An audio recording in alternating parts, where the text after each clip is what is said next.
Bonjour, je suis Benoît Fritsch et j'ai le plaisir de vous recevoir dans Sound of Change, le podcast original de Mountain Changemaker. Aujourd'hui, nous recevons Ariane Cronel. Vous êtes éditrice et productrice du podcast Enquête d'avenir que je recommande à tous nos auditeurs. Vous êtes aussi autrice d'une étude prospective sur la montagne 2050 dont nous allons parler ensemble. Bonjour Ariane, comment vous pouvez vous présenter aujourd'hui ? Je déteste cette question parce que je suis incapable d'y répondre de manière synthétique. Je suis qui ? Moi, j'aime bien me définir comme exploratrice de la transition parce que je fais plein de choses très différentes. J'ai un podcast que vous connaissez, là, Enquête d'avenir. Je fais de la prospective sous forme d'études sur un certain nombre de sujets. J'accompagne dans des séminaires d'entreprise ou des comités de direction sur une réflexion un peu décalée sur le changement de modèle socio-économique lié à la transition. Donc, c'est pour ça que je dis exploratrice plutôt que consultante, ça me paraît un peu limitant. Et oui, je crois que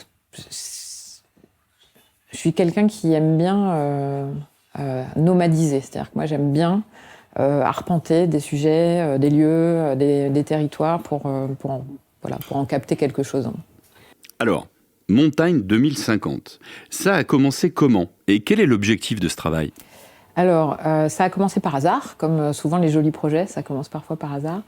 On est trois amoureux de la montagne, on en a des connaissances et des pratiques différentes. Nicolas Petitjean, il a vécu à Annecy, il a travaillé chez Salomon.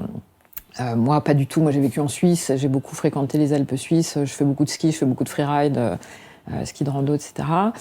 Et Pierre, qui est designer, lui, c'est un marcheur, donc il a fait beaucoup de montagnes, y compris ailleurs qu'en Europe, les Andes, le Népal, enfin voilà. Et on aime tous les trois beaucoup la montagne et on avait envie on partage un certain nombre de réflexions communes sur justement le futur, comment travailler sur comment alimenter la réflexion stratégique sur le futur. On a eu envie tous les trois de se dire, pour notre première collaboration, on va travailler sur la montagne en 2050. Parce qu'il nous semblait que c'était des territoires qui étaient à la fois à l'avant-garde un peu des enjeux liés au changement climatique et à la transition écologique et sociale, il ne faut pas oublier sociale au sens large, et puis parce qu'il nous semblait que dans ce qu'on pouvait lire ou trouver, il y avait un peu toujours les mêmes choses. Alors c'était intéressant, mais c'était toujours un peu autour de plus ou moins de neige égale plus ou moins de chiffre d'affaires, il faut construire, il faut monter les domaines un peu plus haut, il faut faire des canons à neige, il faut faire des retenues d'eau. Et on trouvait qu'il n'y avait pas beaucoup de choses qui prenaient un peu qui exploraient un peu des voies de transformation des territoires de montagne plus radicales. Et c'est ça qu'on a eu envie de faire. Donc l'objectif, c'était d'aller finalement regarder dans ce qui existe aujourd'hui, dans les tendances sociétale, pas forcément seulement liée à la montagne d'ailleurs, mais on va dire dans l'évolution sociétale au sens très large. Qu'est-ce que ça pouvait donner appliqué au territoire de montagne si on poussait le curseur très très loin ? Donc c'est pas une étude à vocation prédictive, on fait pas de prédiction du tout, on n'a pas du tout cette prétention-là, mais l'idée c'était plutôt de prendre quelques points qui nous paraissaient révélateurs de l'évolution des territoires de montagne et de se dire, celui-là, on va le pousser au max. Qu'est-ce que ça donnerait si on le poussait au max ? Et d'esquisser, on va dire, le quotidien dans un scénario A ou B ou C, le type de personnes qui pourraient vivre à la montagne en 2050 et d'en faire des petits univers finalement. Alors si je comprends bien, la méthode c'est d'imaginer un futur probable et étudier et en faire vivre et en faire ressortir 4 scénarios hypothétiques. En fait, on a une représentation graphique qu'on appelle le cône des futurs. Donc il y a maintenant et puis il y a 2050 potentiellement, c'est très large. Donc il y a ce qui est possible, donc ça c'est vraiment le plus large. Après il y a ce qui est plausible. Donc déjà, on enlève un petit peu. Il y a ce qui est préférable, qui est pas forcément qui recoupe pas forcément le plausible. Et puis il y a ce qui se passera et on n'en sait rien. Donc pour travailler, comment on a fait rapidement, on a fait une veille pendant 2 mois. On a fait une veille intense sur tout ce qu'on pouvait capter comme information. Donc c'est des études produites, par exemple, je crois que c'est le Crédit Agricole de Savoie ou de Haute-Savoie qui venait de sortir une étude sur les perspectives économiques pour les Alpes. Donc on a utilisé ça, on a utilisé beaucoup les travaux du Shift Project qui sont assez riches, on a utilisé des travaux de l'ADEME, donc on a à la fois des sources, on va dire, un peu institutionnelles, et puis on a pris des articles de presse, on a pris des articles de revue, un peu de vulgarisation scientifique, on est allé chercher, on a vraiment ramassé très loin. Et une fois qu'on a eu tout ça, alors par exemple, dedans, on avait, aujourd'hui, on sait fabriquer des canons à neige qui peuvent fabriquer de la neige à plus de 10 degrés. Ça existe déjà. Où on avait le prix du mètre carré dans les différentes stations, type Val d'Isère, le prix moyen, c'est 14 000 €, puis on est allé jusqu'à 40 000 € pour certaines résidences. On a pris des choses qui étaient plus liées au tourisme lui-même, donc par exemple l'évolution de la part des modes de transport dans le tourisme, tous les phénomènes liés au surtourisme, les restrictions d'accès dans certains lieux.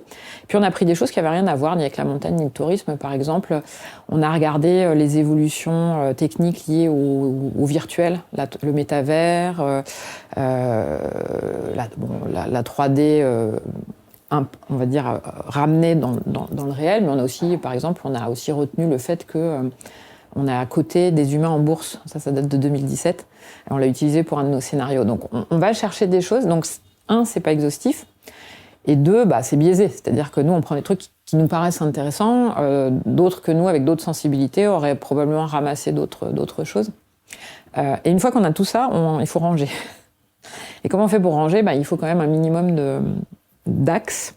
Et alors nous, on a décidé, là encore, on a choisi de retenir 2 axes de tension, on va dire, ou de polarité pour nos scénarios.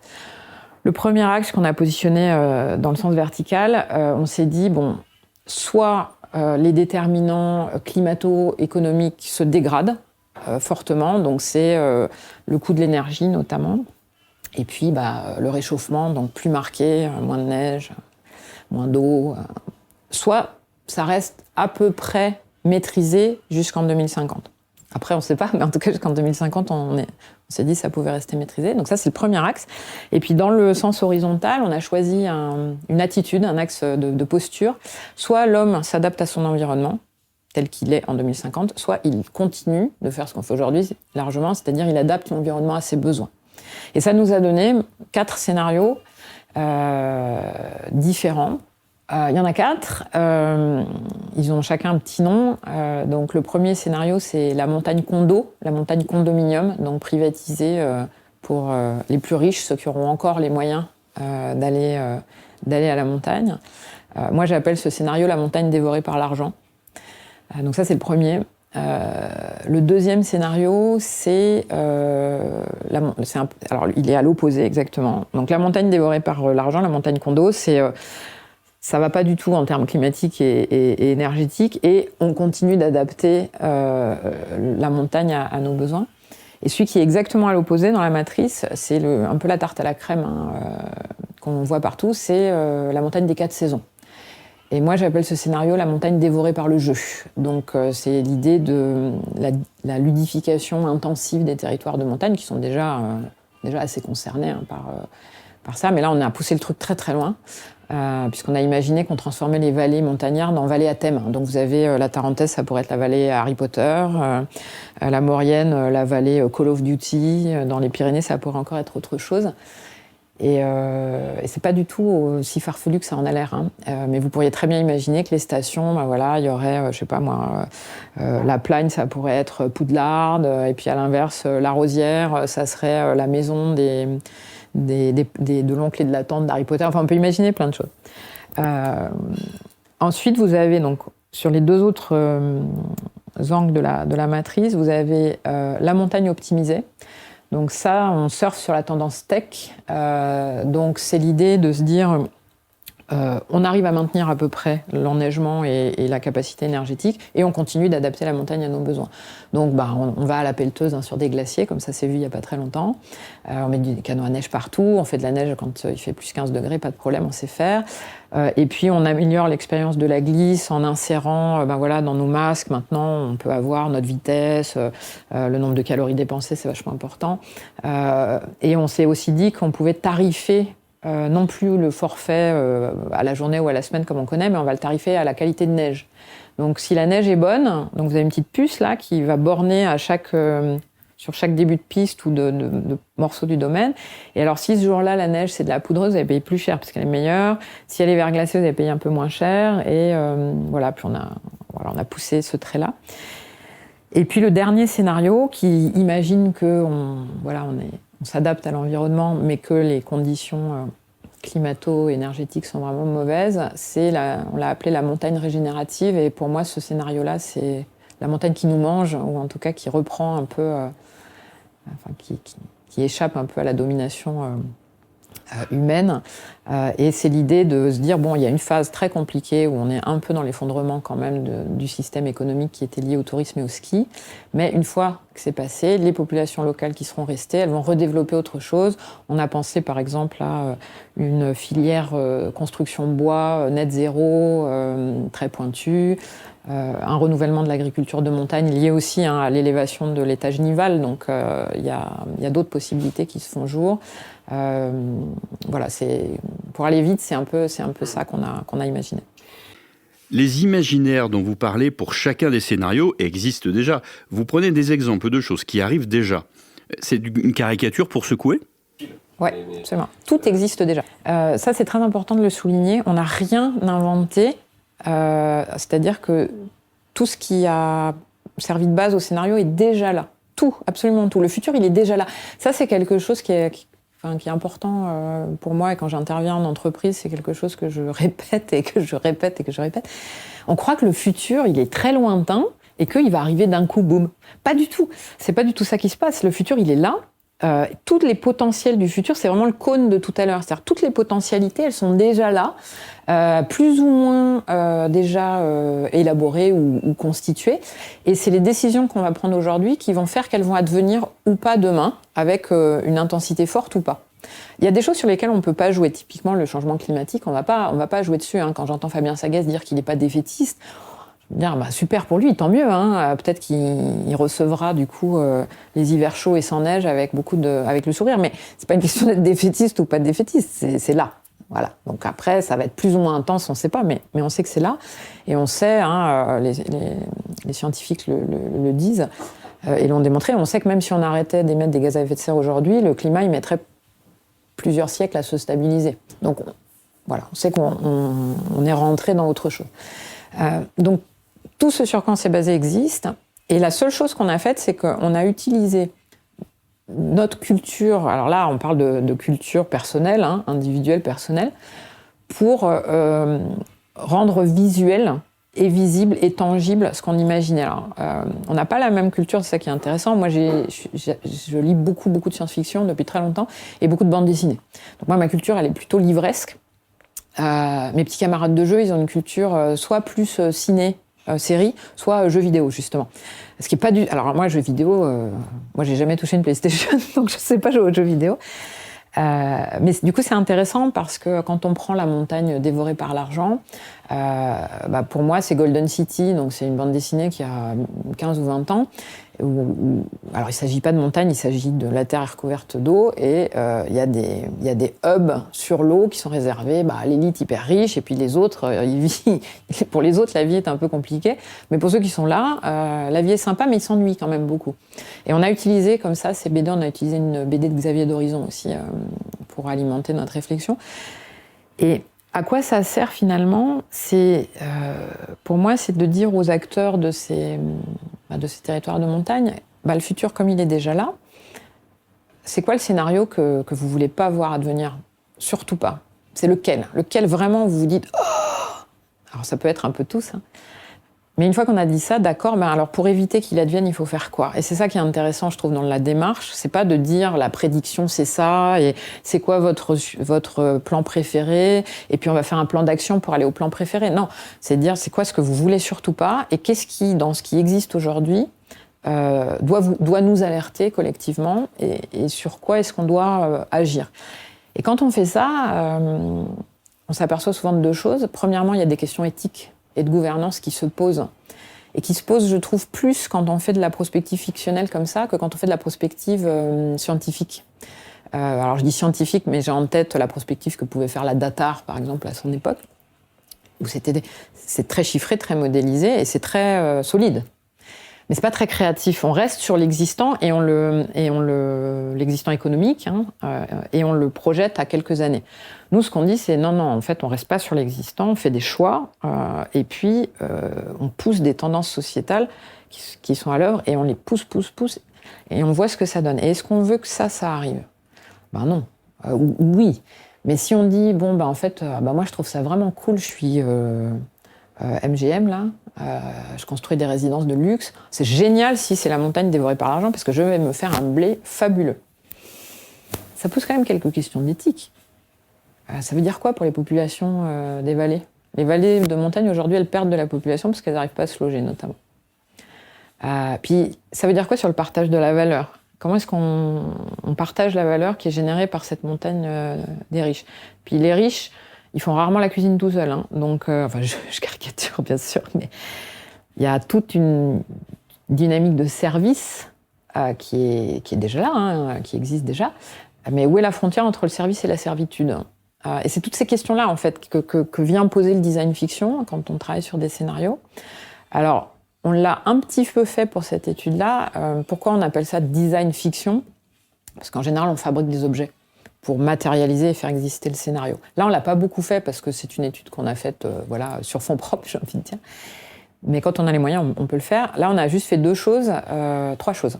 Premièrement, pour chaque scénario, on a demandé aux internautes de nous proposer l'objet idéal, d'après eux, qu'il faut avoir à la montagne en 2050 pour chaque scénario, et on en a fait des visuels. Donc ça existe, je pourrais vous les montrer. Donc on a imaginé, moi j'avais imaginé une flûte de champagne et une bouteille de champagne rétractable, donc on peut transporter dans sa poche, et puis quand on arrive au sommet enneigé et qu'on est bien, paf, on peut sortir sa bouteille de champagne. Donc on a fait ça pour chaque scénario. Pour un des scénarios, pour le premier, donc celui qui est dévoré par l'argent, on a fait la conférence de presse, on a fait un petit podcast pour faire la conférence de presse du personnage qui est dans le scénario, de Amalia Galit, pour la rendre un peu réelle. Et puis on avait aussi fait des visuels de campagne de recrutement, donc des affiches pour recruter des cultivateurs de glaciers, qui est dans un autre scénario, c'est un des jobs qu'on a imaginé. Et ce dont on se rend compte, c'est que dès qu'on matérialise à travers des objets ou des sons, en l'occurrence, le futur du scénario, en fait, il est là, il existe. Et donc après, pour l'utiliser comme base de travail pour la réflexion, c'est beaucoup plus fort que d'avoir un rapport et des slides. Dans ces différents scénarios, d'après vous, y en a-t-il certains qui sont plus probables que d'autres à l'heure actuelle ? Moi, j'ai tendance à dire que le réel est toujours infiniment plus créatif que ce qu'on peut imaginer. Donc moi, ma conviction, c'est que ce qui se passera ressemblera à aucun des scénarios, mais il y aura un peu de chaque scénario dedans. Je pense qu'on est plus aujourd'hui embarqué sur la montagne dévorée par l'argent et la montagne dévorée par la technologie que sur 4 saisons et régénérative. Parce qu'on est encore complètement sur, on adapte l'environnement à nos besoins. Pour moi, le vrai shift, de toute façon, on ne maîtrise pas l'autre axe, mais on maîtrise celui-là. Et aujourd'hui, le choix qui est fait, il est clairement d'être sur, tant qu'il y a quelque chose à tirer du grand cirque blanc, on va le tirer. Et pour moi, ça témoigne aussi pas d'une défiance, mais en tout cas d'un manque de confiance vis-à-vis de la capacité collective, y compris nationale et des pouvoirs publics, à amortir la fin de cette économie-là, qui est surtout dans les Alpes complètement dépendante à l'économie du ski. Personne n'y croit. L'État a surcompensé le Covid et la fermeture des stations. C'était une décision qui avait été prise par l'État. On peut considérer qu'il y avait une certaine logique à ce que les acteurs pénalisés soient compensés, d'autant que d'autres pays ont fait des choix différents. Moi, j'étais en Suisse l'année où ils ont tout fermé, c'était pas pareil. Là, sur le changement climatique, ça va pas être une décision politique de dire on va empêcher des stations d'exploiter leur remontée, c'est juste qu'elles pourront plus le faire. Donc, c'est pas tout à fait la même chose. Et quelle est la capacité, quelle est la capacité qu'on a collectivement à accompagner ces territoires dans la sortie d'une économie dont je comprends qu'ils ne veuillent pas sortir, c'est hyper difficile. C'est hyper difficile. Il y a eu tellement d'argent pendant quelques décennies. Il ne faut pas oublier d'où partaient ces vallées, non plus. Donc c'est bien après de dire ah oui, mais quand même, ils devraient comprendre qu'ils doivent sortir du truc. Mais attendez, quand vous avez ouvert votre magasin ou votre resto, que vous avez un crédit sur le dos, en fait, il faut en vivre aussi. Donc la manière d'accompagner l'évolution, là encore, ça ne se fera pas du jour au lendemain. Alors, il ne faut pas imaginer que ça sera... on va passer de tout à rien. Non, sauf... c'est là où je dis les scénarios, le réel est plus créatif que les scénarios. Si demain, il y a une guerre en Europe ou machin, le sujet de sortir de l'économie du ski, il sera peut-être un peu moins dans les priorités. Mais on va dire que si on présuppose un environnement géopolitique assez stable, ça va se faire petit à petit. Et je crois que c'est en l'anticipant qu'on peut quand même trouver des manières de moins le subir. La seule question, c'est est-ce qu'on veut subir ou piloter le truc, en fait. On se souvient du plan montagne des années 70 qui a fait naître toutes les stations et revivre les vallées de haute montagne.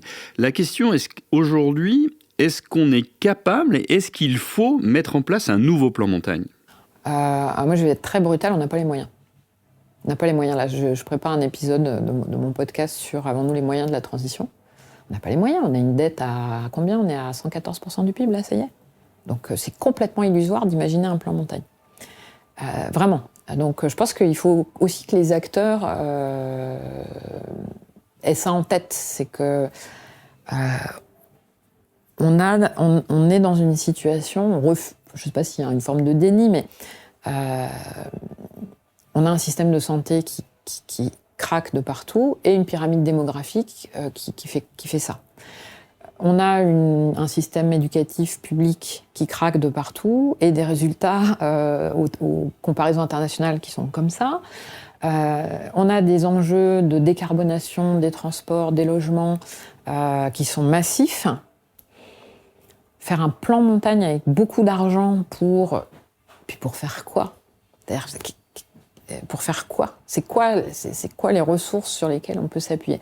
Donc il y a une croyance dans la montagne des 4 saisons, c'est-à-dire puisque on ne pourra plus exploiter autant le ski à cause de la remontée de l'étage nival, il faut qu'on fasse venir des gens en montagne à d'autres moments. Pourquoi pas ? Mais qu'est-ce qu'on peut tarifer dans venir à la montagne à d'autres moments ? Moi, quand je vais à la montagne en dehors des saisons de ski, je fais quoi ? Je marche et je fais des pique-niques.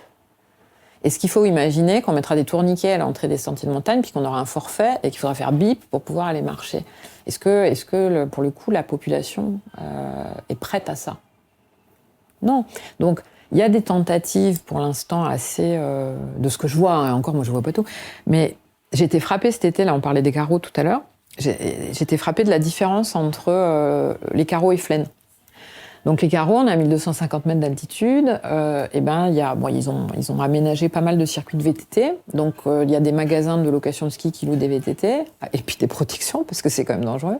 Il y a le parapente et il y a beaucoup de rando. Il y a quelques restos d'alpage là qui sont ouverts et j'ai envie de dire il y a une infrastructure, il y a une piscine, il y a des choses qui font que à la fois on paye certaines prestations, puis en même temps on profite, il y a la bibliothèque. Quand vous allez à Flaine, très différent, plus haut. Alors à Flaine, quand on y était, alors déjà vous avez des grues partout, donc ça construit à fond. Donc Flaine c'est des cubes de béton, puis à côté il y a des grues qui refont des nouveaux cubes de béton, parce que comme tout ça en plus c'est classé, il faut une harmonie architecturale. Donc tiens, il y a du béton, faisons encore un peu de béton. Et au pied du béton, il y a quoi ? Il y a du karting. Alors c'est payant, c'est bien, ça fait du bruit et puis ça tourne au diesel, c'est super. Et puis il y a une grande piste de gonflable sur laquelle vous avez des jets d'eau qui projettent de l'eau pour que les gens puissent se jeter à plat ventre ou des bouées là et voilà, et ça aussi c'est payant. Et puis après dans un bouquet d'arbres, il n'y a pas beaucoup d'arbres à Flaine, on est plus haut. Il y a un mini accrobranche qui coûte très cher d'ailleurs, alors qu'au carreau, voilà. Je trouve que c'est assez révélateur, en fait, quand on compare les deux. Il y a une station de plus basse altitude qui bénéficie d'un autre environnement visuel et qui joue dessus pour proposer de la découverte de montagnes. Ils sont en train de proposer, d'ailleurs, l'Office de tourisme propose beaucoup de balades guidées qui sont payantes, c'est 5 €. Et c'est hyper bien fait.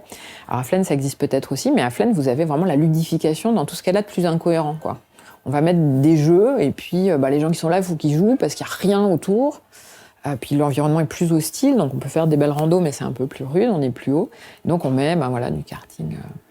On est dans un sujet dont vous parlez beaucoup, et ce, dans chacun de vos scénarios, l'énergie et particulièrement l'eau. Est-ce que c'est un point déterminant ? C'est un marqueur très fort. Nous, ça nous avait frappé de voir à quel point ce sujet-là était absent, alors qu'on a commencé à travailler en pleine crise énergétique il y a 1 an. Et on ne voyait le sujet de l'énergie que sur le prisme de « Ah oui, mais les remontées mécaniques, elles ont besoin d'énergie pour tourner, donc ça va alourdir la facture des exploitants. » Mais les stations de montagne, elles sont 100% dépendantes de l'énergie pour l'accès. Parce que, pour le coup, en France, si je ne me trompe pas, il y a une station, moi j'en connais une, il y en a peut-être 1 ou 2 autres, mais ça se compte à mon avis sur les doigts d'une main, où vous pouvez arriver autrement qu'en voiture. C'est les Arcs, parce que vous faites le train jusqu'à Bourg-Saint-Maurice, puis après vous prenez le funiculaire. Donc la dépendance donc au-delà du sujet énergétique, nous ce qui nous a frappé, c'est la question de l'accès. Et c'est l'accès pour les gens qui viendraient à la montagne, mais c'est aussi l'accès pour s'approvisionner. Si, on sait bien, s'il y a une tempête demain ou que les routes ne sont pas praticables, très vite, comme les magasins fonctionnent avec pratiquement 0 stock, très vite, il n'y a plus rien en fait dans les petits supermarchés de montagne. Donc l'enjeu de l'énergie nous a aussi paru très important à cause de ça, parce qu'il nous semble que ça, c'est un peu sous le radar. Et là, j'ai vu ça faisait plusieurs années là, que la Compagnie des Alpes affrétait des Eurostars pour permettre l'accès aux stations aux Anglais. Là, la SNCF n'a pas voulu. Entre nous, c'est hallucinant. Parce que qu'est-ce qu'ils vont faire, les Anglais ? Les Anglais, ils vont prendre l'avion jusqu'à Grenoble ou Chambéry. Mais à Grenoble, en fait, le trafic... Alors, je vous parle de ça, c'était il y a 10 ans, j'avais travaillé sur les aéroports. Et le trafic de l'aéroport de Grenoble, c'était 500 000 passagers par an, dont 450 000 pendant la période d'hiver, en provenant de l'Angleterre sur des Ryanair saisonniers. Bon. Mais c'est catastrophique. Mais il ne faut pas faire ça. Et donc, en fait, ce qui se passe, je crois, c'est aussi pour ça que les scénarios, ils sont à la disposition des acteurs qui veulent réfléchir un peu à l'avenir de l'économie des territoires de montagne. C'est que, là, on voit bien qu'il n'y a pas de cohérence. Vous me demandiez, est-ce qu'il faut un plan montagne ? Je pense qu'il faut une vision et une stratégie. Le plan, moi, j'y crois pas, parce que c'est des outils d'une autre époque, c'est des outils d'un autre siècle, c'est des outils de l'après-guerre, c'est les outils d'un territoire dont on avait une vision extrêmement monolithique, et ça correspond plus du tout à la réalité ni territoriale ni sociologique de la France aujourd'hui. Il suffit de lire l'archipel français, on comprend ça très très bien. Donc un plan montagne avec ses déclinaisons par préfecture de département, avec des plans, avec des... ça va aboutir à tiens, il y a des sous, c'est quoi les critères pour prétendre aux sous ? On va aller au guichet. Et c'est pas ça qu'il faut. Je pense que ce qu'il faut, c'est une vision, une stratégie qui soit à la fois une vision pour ces territoires, mais qui soit une vision en cohérence avec une vision un peu plus générale sur ça veut dire quoi la France en 2050 dans un avenir qui est très très incertain à tout point de vue finalement. Donc c'est ça dont on manque. Dans votre étude, vous employez le mot « refuge ». Quelle signification lui donnez-vous ? La montagne refuge, mais de quoi et de qui ? Voilà, selon les scénarios qu'on retient, de qui ça peut être pas mal de profils différents. Ça c'est très personnel, mais je pense que c'est assez partagé. La montagne, elle a une dimension presque mystique, je trouve, parce que la montagne, c'est finalement une forme très visible du temps très long. Quand on est face à un massif montagneux, la surrection des Alpes, ça commence au Tertiaire, c'est pas fini, et on sait que le sommet du Mont Blanc, c'est du granit du primaire, le petit chapeau, on n'est pas, ça monte comme ça. Donc, elles ont une forme de majesté et d'intemporalité. C'est-à-dire, à l'échelle d'une vie humaine, la montagne, c'est quelque chose qui devrait être immuable, et pour qui va un peu régulièrement en montagne à proximité des glaciers, on voit bien que sur l'échelle de 20 ans, 30 ans, elle est en train de disparaître pour les usages qu'on en fait depuis un siècle, en fait. Vraiment, elle est en train de disparaître. Mais la montagne, nos usages vont disparaître. Puis nous, on va peut-être disparaître, mais la montagne, elle va rester là. Hein. La montagne, elle est quand même là. Son évolution est accélérée par le changement climatique, son érosion. Mais quand vous êtes en haut des grandes platières à Flaine, ben vous ramassez des fossiles avec des coquillages et des poissons. Donc, je trouve que la montagne, le refuge, je pense qu'elle a une dimension rassurante, la montagne, parce qu'elle nous rappelle que on est bien peu de choses, d'une certaine façon. Je pense que ça serait bien qu'on s'en souvienne un peu plus, d'ailleurs.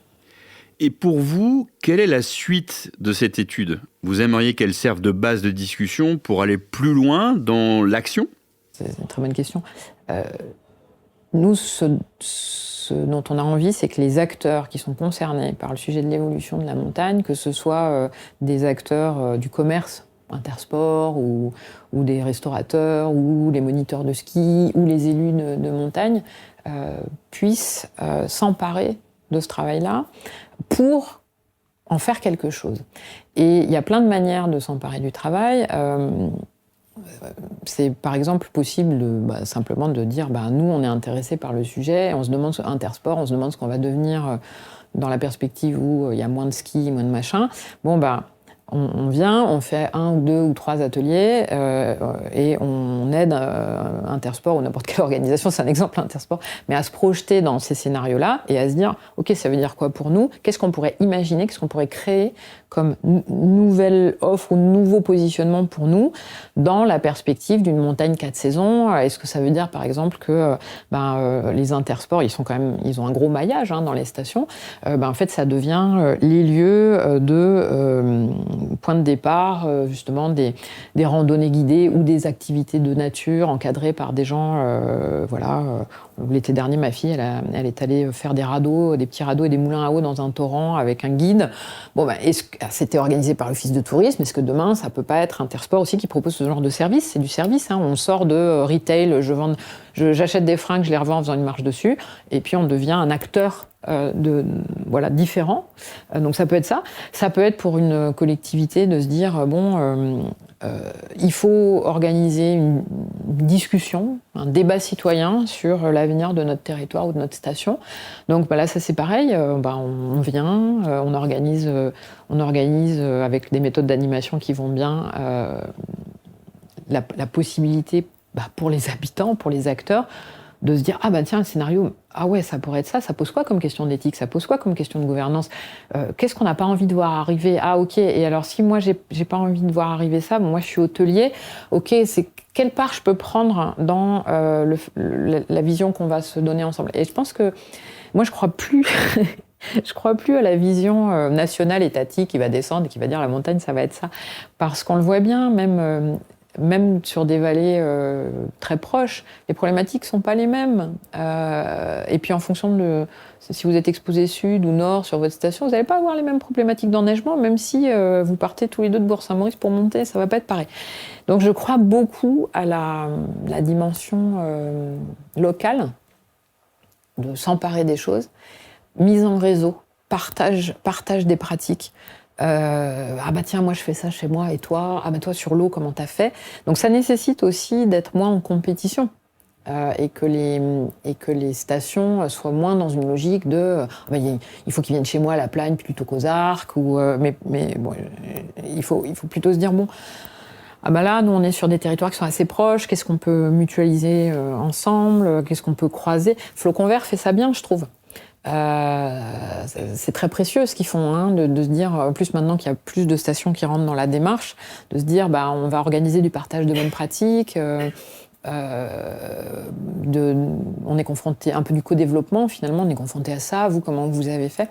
Moi je crois beaucoup plus à ça. Vous parliez de Salomon.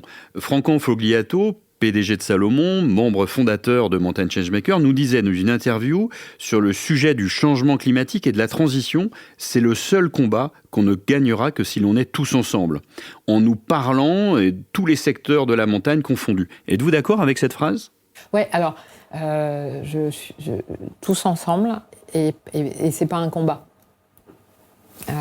Ça, c'est Guillaume Desmures qui dit ça, et je trouve qu'il a complètement raison. Il faut bannir de notre vocabulaire les mots de combat, de guerre, on fait front, etc. Non, en fait, parce que ça, c'est de la résistance. Et on a... alors moi, je travaille beaucoup sur les imaginaires.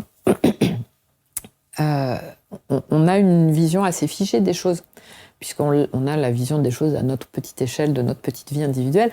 Donc on a l'impression que, vous savez, c'est toujours « Ah, mais c'était mieux avant, ça devrait rester comme ça, en fait. » Bon, non, en fait, ça évolue tout le temps. La différence, c'est que il y a des choses qui évoluent là beaucoup plus vite qu'avant, en raison de la pression anthropique sur la biosphère. Donc il a raison, c'est ensemble, et c'est au-delà des territoires de montagne. Donc il a complètement raison, c'est pas seulement les acteurs de la montagne. L'autre jour, je discutais en off, alors ça, je ne sais pas si vous le garderez ou pas, mais avec le directeur de cabinet de la ministre de la Ruralité sur ces sujets de montagne. Et je lui disais, mais qu'est-ce que c'est la cohésion des territoires aujourd'hui ? Est-ce que c'est Paris qui a un plan, qui a une vision, qui dit c'est comme ça ? Je dis, le territoire, c'est une relation. C'est quoi la relation que les gens qui vivent sur ce territoire et de ce territoire entretiennent avec ce territoire ? Est-ce que le territoire est un lieu d'exploitation ? Il est là pour leur permettre de faire leur activité économique et c'est tout ? Ou est-ce qu'on entretient des rapports qui vont au-delà de simplement la ressource économique avec ce territoire ? C'est un peu ce qu'essaie de montrer Thibaut Duchaussal quand il fait Exploralp. Et finalement... quand on se pose la question de la relation ou du rapport au territoire, la cohésion des territoires, c'est quoi ? C'est en fait, où je sois sur le territoire, j'ai envie d'avoir le sentiment d'être aussi bien traité que dans n'importe quel autre point du territoire. Donc j'ai envie d'avoir accès à des transports qui me permettent de me déplacer, j'ai envie d'avoir accès à une école qui soit de qualité et j'ai envie d'avoir accès à des médecins. Je crois que c'est ça la cohésion des territoires, beaucoup plus de se dire il faut que le PIB soit cohérent d'un territoire à l'autre et qu'il n'y ait pas... Le sujet, il n'est pas là. Donc oui, je suis d'accord avec lui, avec la réserve que 2050, c'est demain. Est-ce qu'il y a urgence ? Il y a urgence de toute façon, sauf que j'ai envie de vous dire, même si on se mettait à courir partout dans tous les sens en mode urgence, comme quand l'alarme elle sonne là, à l'école et qu'il faut tout sortir, ça ne changerait absolument rien. Donc oui, il y a urgence, mais il ne faut pas confondre vitesse et précipitation. Il y a un biomiméticien qui est un ancien équipier du commandant Cousteau, qui s'appelle Tariq Tchekchak, qui est quelqu'un d'assez passionnant.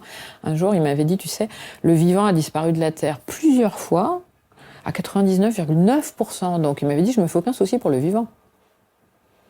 Après, savoir si nous, on fera partie de la suite de l'histoire, c'est un autre sujet. Mais donc oui, il y a urgence, mais pour moi, il y a urgence à mettre en place les capacités à piloter ce qui arrive. Parce que de toute façon, ça arrive. Même si là encore, c'est trop tard. On a franchi 6 limites planétaires sur 9. On a franchi des seuils d'irréversibilité.